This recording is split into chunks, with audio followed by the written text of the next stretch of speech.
नाचणीचा ढोकळा बनवला आहे. हा ढोकळा अतिशय पौष्टिक आहे. मुलांच्या टिफिनमध्ये किंवा सकाळचा हलका-फुलका नाश्ता म्हणून तुम्ही बनवू शकता. हा ढोकळा कसा बनवायचा याचे प्रमाण ह्या व्हिडिओमध्ये दाखवले आहे. चला तर आपण रेसिपीला सुरुवात करूया.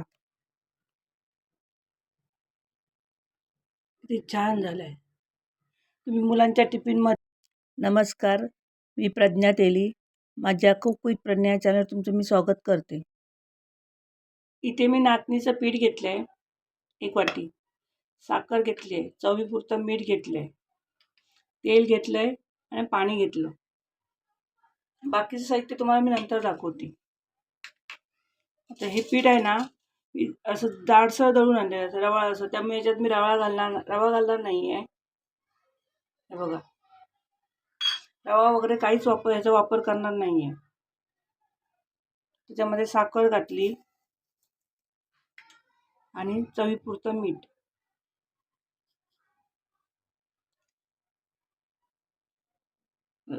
एवढं सगळं साहित्य घातलं.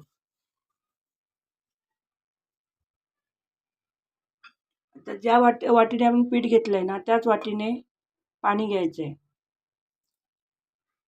आणि मी अर्धी वाटीत पाणी घेतलंय. जसं लागेल तसं पाणी घ्यायचंय.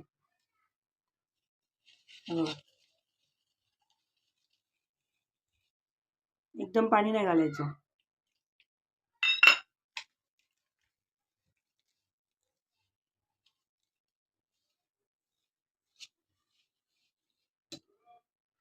हे बघा, अजून थोडं पाणी घेतलं.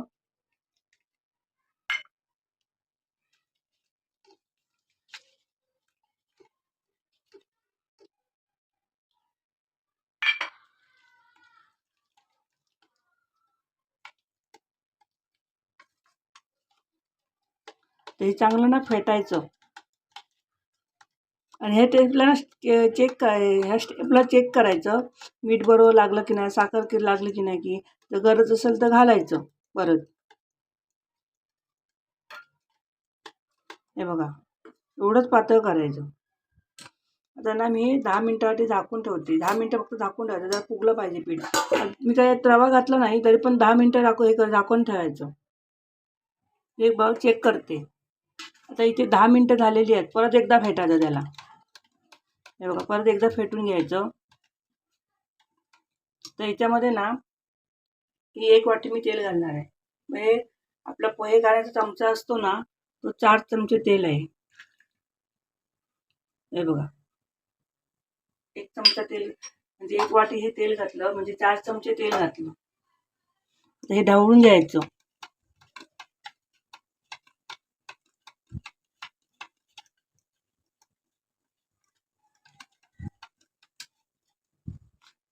तेल घातल्यामुळे काय होतं माहिती आहे, घशाकडे एकदम ते दाटल्यासारखं होणार नाही.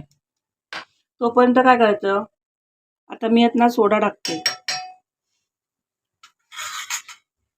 तो मी एक बघ चेक करते. आता इथे 10 मिनिटं झालेली आहेत. परत एकदा फेटायचं त्याला. हे बघा, परत एकदा फेटून घ्यायचं. तर याच्यामध्ये ना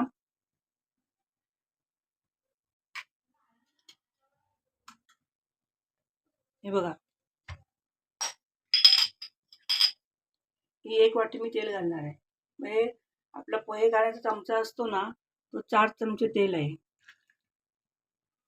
हे बघा, 1 चमचा तेल म्हणजे 1 वाटी हे तेल घातलं म्हणजे 4 चमचे तेल घातलं.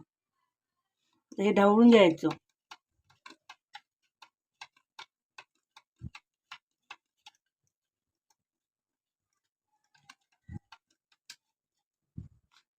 तेल घातल्यामुळे काय होतं माहिती आहे, घशाकडे एकदम ते दाटल्यासारखं होणार नाही. तोपर्यंत काय करायचं,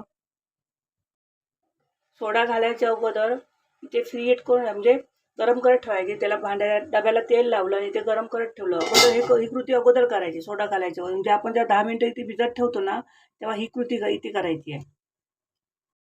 आता मी यात ना सोडा टाकते. तो मी जवळजवळ ना मी पाव चमचा सोडा टाकलाय. हा बघा, पोहे खाण्याचा चमचा असतो ना, तो पाव चमचा टाकलाय. कधी कधी जास्त पण लागू शकतो. सोडा जर जुना असेल ना तुमचा, खूप दिवस झालेला, तुम्ही जास्त पण टाकावा लागतो. आता हा नवीन आहे ना म्हणून मी थोडासा टाकला. हे बघा, चांगलं मिक्स करून घ्यायचं. हे बघा, आता काय करायचं,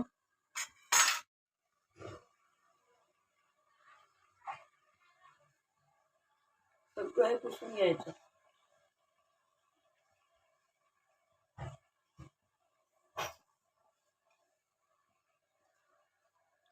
आता हे झाकण ठेवायचं वरती 5 मिनिटं फास्ट गॅसवर आणि 10 मिनिटं स्लो गॅसवर, असं 15 मिनिटं ठेवायचं आहे.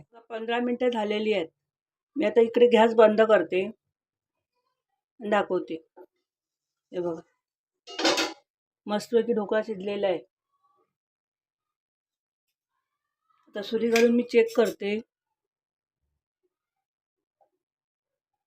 हे बघा, इथे जे पाणी दिसतंय ना ते वाफेचं पाणी पडलेलं आहे. आता मी बाहेर काढते. हे बघा, हे जे पाणी दिसतंय ना ते वाफेचं आहे. आता याला ना पूर्णपणे थंड करून घ्यायचं, मग याच्या वड्या पाडायच्या. आता मी कापून घेते. हे बघा,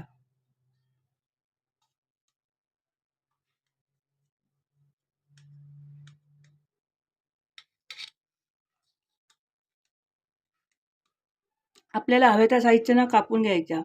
आणि एक गोष्ट म्हणजे ना, गरम असतं आपण जेव्हा उकडत ठेवतो ना, ढोकळा तयार करायला ठेवतो ना, तर मध्ये मध्ये उघडायचं नाही डबा झाकण. हे बघा,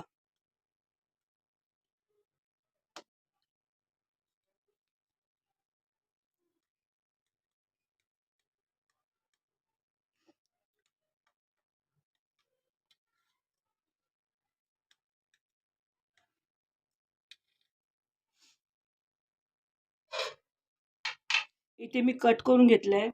आता याला आपण फोडणी द्यायची आहे. मी फोडणीसाठी इथे राई आणि सफेद तीळ घेतलेत.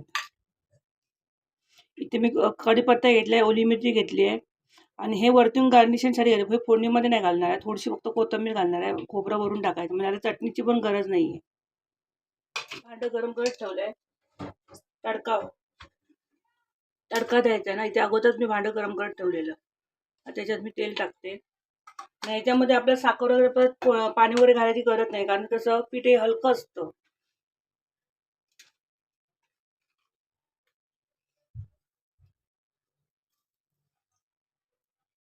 हे चांगलं तापायला द्यायचं.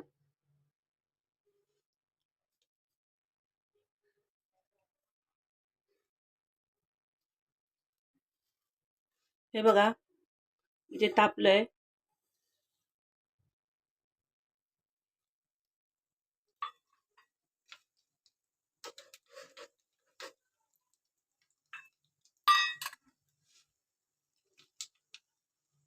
आता मिरच्या टाकते, मिरच्या आणि कढीपत्ता.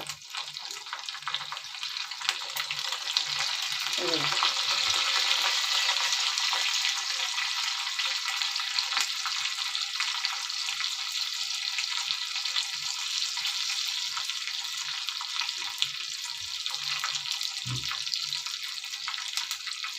तर थोडीशी कोथिंबीर.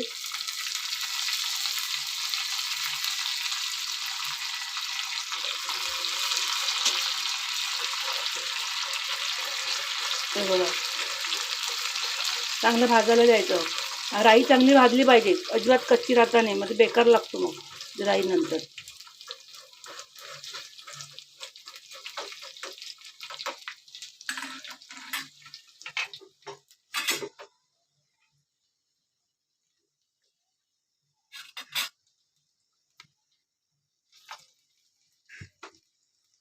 आता मी ह्याच्यावर फोडणी देते.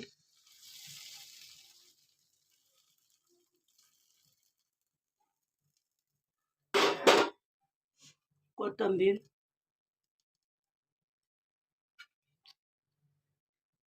आणि ओलं खोबरं. हे बघा, छान झालंय. तुम्हाला जवळून दाखवते. बघा किती सुंदर झाला आहे. तुम्ही मुलांच्या ह्या टिफिनमध्ये पण देऊ शकता. मी त्याच्यात तीळ जास्त टाकलेत. तिळामुळे काय अजून चव चांगली येते.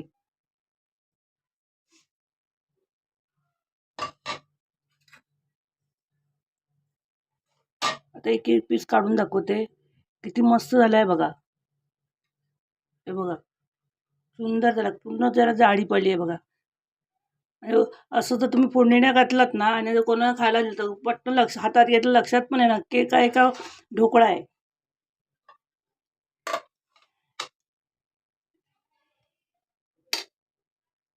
हे बघा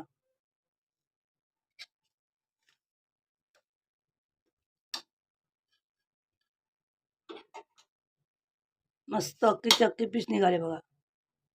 किती सुंदर निघाले आहेत बघा.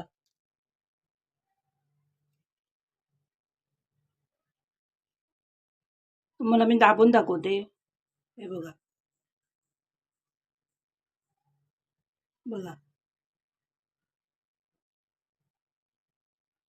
किती छान झालंय. तुम्ही मुलांच्या टिफिनमध्ये वगैरे देऊ शकता असं करून.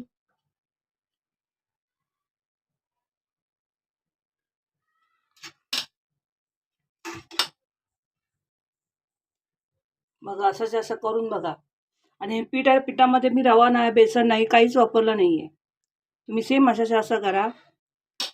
मुलं बघा आवडीने परत परत करून मागतील.